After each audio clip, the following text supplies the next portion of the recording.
ناظرین کی خدمت میں سلام و آداب. آپ دیکھ رہے ہیں وائس آف لداخ. آج جمعرات ہے، فروری کے 6 اور شعبان کی 7 تاریخ. آج کی تازہ ترین خبروں کو لے کر میں سعید ہاشم رضوی حاضر. ناظرین سے گزارش ہے کہ تازہ ترین خبروں اور حالات و واقعات سے باخبر رہنے کے لیے ہمارے چینل کو سبسکرائب کریں اور خبریں آخر تک ضرور دیکھیں. آپ دیکھ رہے ہیں آپ کا پسندیدہ news channel voice of Ladakh.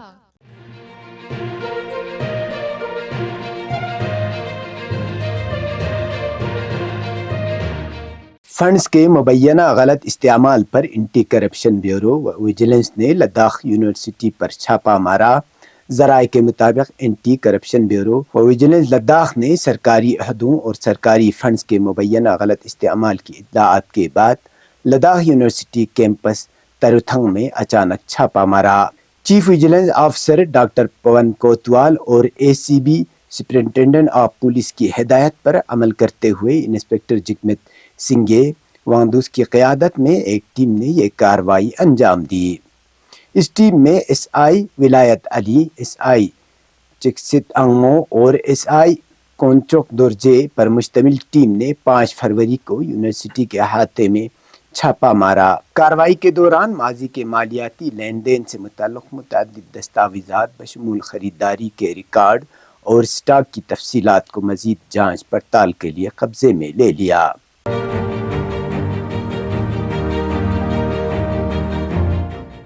ہل کونسل کرگل کے ایگزیکٹو کونسلر برائے تعلیم ذاکر حسین نے سب ڈویژن سانکو کے مختلف ہائی اسکولوں اور ہائر سیکنڈری اسکولوں میں قائم ہاسٹلز کا دورہ کر کے وہاں دستیاب تعلیمی سہولیات کا جائزہ لیا. اس موقع پر ان کے ہمراہ chief education officer Kargil SD Namgyal, deputy chief education officer Ghulam Mohammad Lone, zonal education officer Sankoo Mohammad Hadi اور دیگر متعلقہ افسران موجود تھے. اس دوران انہوں نے وائس آف لداخ کے نمائندے موسیٰ تومیلی سے گفتگو کرتے ہوئے کہا کہ انتظامیہ نے 10ویں اور 12ویں جماعت کے طلبہ کے سالانہ امتحانات کے اختتام تک ہاسٹل کی سہولیات برقرار رکھنے کا فیصلہ کیا ہے تاکہ بالخصوص غریب گھرانوں سے تعلق رکھنے والے طلبہ کو زیادہ سے زیادہ تعلیمی سہولیات فراہم کی جا سکے. ذاکر حسین نے مزید کہا کہ گزشتہ سال موسم سرما کے دوران سرمائی تعطیلات میں ہاسٹل تعلیمی نظام متعارف کرایا گیا تھا، جس سے تعلیمی معیار کو بہتر بنانے کی کوششیں کی گئی تھی. اس سلسلے میں ہل کونسل کرگل کے تمام کونسلرز نے lieutenant governor UT Ladakh doctor BD Mishra سے راج نواز برو میں ملاقات کی اور انہیں ایک یادداشت پیش کی جس میں ہائی اسکول اور ہائر سیکنڈری کے طلبہ کے لیے مفت سرمائی ہاسٹل تعلیمی نظام کی بحالی کا مطالبہ کیا گیا. لیفٹیننٹ گورنر نے عوامی نمائندوں کے مطالبے کا احترام کرتے ہوئے ہاسٹل تعلیمی نظام کو دوبارہ بحال کرنے کی ہدایت جاری کی. اس موقع پر ایگزیکٹو کونسلر برائے تعلیم نے ہاسٹل میں مقیم طلبہ سے ملاقات کی اور تعلیمی نظام کے بارے میں ان کے رائے اور مسائل سے آگاہی حاصل کی.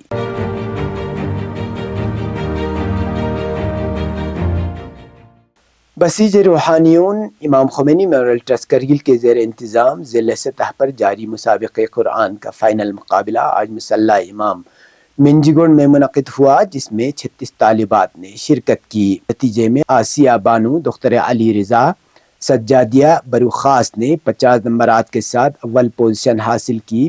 زہرا بطول دختر محمد مصطفیٰ زینب علیا برچھوک نے 49 نمبرات کے ساتھ دوسری پوزیشن حاصل کی، جبکہ رقیہ بانو دختر ذاکر حسین زینب تھنگ سانکو نے 48 نمبرات کے ساتھ تیسری پوزیشن حاصل کی. یہ بات قابل ذکر ہے کہ بسیج روحانیون نے اس سے قبل بلاک سطح پر مسابقہ قرآن کا انعقاد کیا تھا، جس میں 72 دارالقرآنوں سے 139 طالبات نے شرکت کی. ان میں 36 طالبات کو ضلع سطح کے فائنل میں شرکت کے لیے منتخب کیا گیا تھا.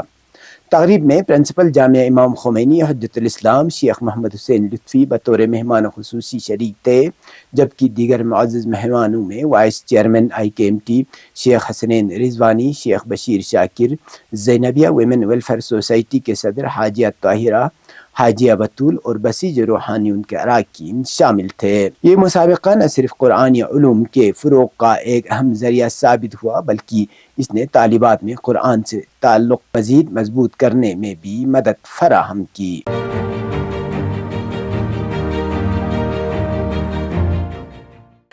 ممبر پارلیمنٹ لداخ محمد حنیفہ جان نے قومی راجدھانی نئی دلی میں مرکزی وزیر صحت جے پی نڈا سے ملاقات کی اور یوٹی لداخ میں محکمہ صحت عامہ کو درپیش مسائل اور مطالبات سے انہیں آگاہ کیا۔ ذرائع کے مطابق محمد حنیفہ جان نے لداخ کے صحت کے شعبے میں درپیش بنیادی مسائل کو اجاگر کیا اور ان کے حل کے لیے مرکزی وزیر سے درخواست کی۔ اس موقع پر انہوں نے ضلع لیہ میں میڈیکل کالج کے قیام کی منظوری دینے پر مرکزی وزیر کا شکریہ ادا کیا۔ مزید برآں انہوں نے ضلع کرگل میں 300 بستروں پر مشتمل ہسپتال کی تعمیر اور اسپیشلٹی خدمات کی فراہمی اور لداخ کے مختلف علاقوں میں طبی مراکز کی ترقی جیسے اہم مسائل پر تبادلہ خیال کیا۔ انہوں نے ان سہولیات میں مزید بہتری لانے اور جدید طبی سہولیات کی دستیابی یقینی بنانے کے لیے معقول انتظامات کرنے کی ضرورت پر زور دیا۔ ملاقات کے دوران ممبر پارلیمنٹ محمد حنیفہ جان نے یوٹی لداخ کے صحت کے انتظام میں بہتری کے لیے مرکزی حکومت کی کاوشوں کو جاری رکھنے کی درخواست کی اور آئندہ بھی تعاون کی امید ظاہر کی۔ انہوں نے وزیر صحت کے ساتھ ہونے والی اس ملاقات کو مثبت اور ثمر آور قرار دیتے ہوئے کہا کہ مرکزی وزیر کے ساتھ اٹھائے گئے مسائل کے حل کی امیدیں روشن ہو گئی ہیں۔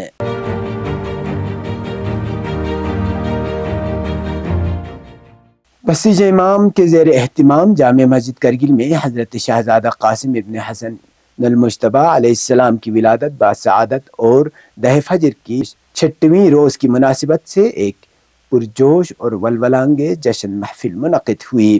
اس روحانی و انقلابی محفل میں عاشقان انقلاب اسلامی نے بڑی تعداد میں شرکت کی۔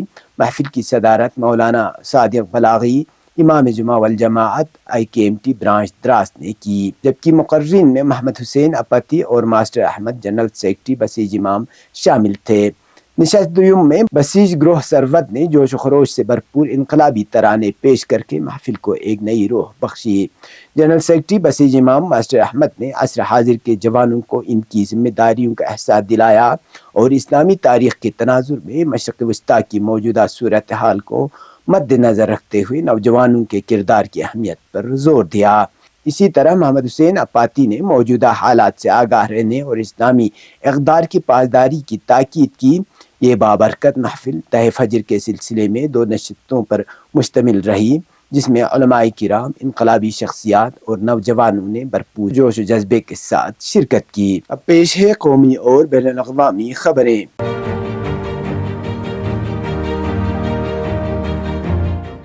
وزارت خزانہ نے اپنے ملازمین سے کہا ہے کہ وہ AI ٹولز جیسے چیٹ GPT اور ڈیپ سیک کو سرکاری مقاصد کے لیے استعمال کرنے سے گریز کریں۔ روئٹرز کی رپورٹ کے مطابق یہ چیٹ بوٹس سرکاری دستاویزات اور ڈیٹا کی رازداری کے لیے خطرہ ہیں۔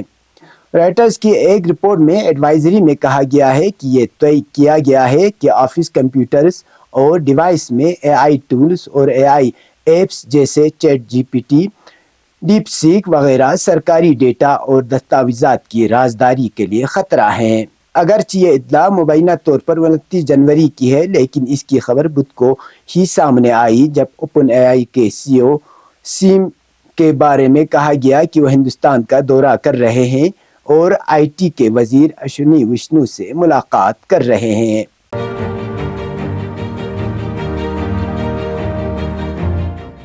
غزہ میں جنگ بندی کے بعد صہیونی حکومت نے اپنی ناکامیوں کی تلافی کے مقصد سے مغربی کنارے کے مختلف علاقوں پر اپنے حملے تیز کر دیے ہیں اور جنین شہر اور اس کے کیمپ پر حملہ 16ویں دن میں داخل ہو گیا ہے، جبکہ طولکرم پر بھی 10 دنوں سے حملے جاری ہیں۔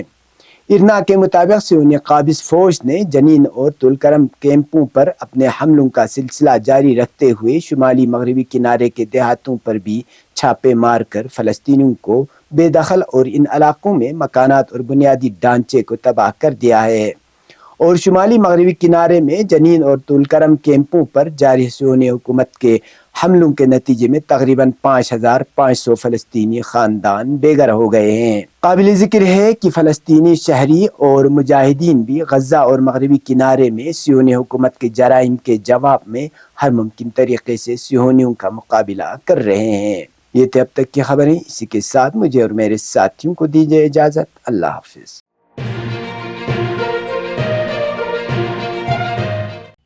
مقامی، قومی اور بین الاقوامی خبروں سے باخبر رہنے کے لیے چینل کو لائک، شیئر اور سبسکرائب کریں، ساتھ ہی بیل آئیکن دبانا نہ بھولیں۔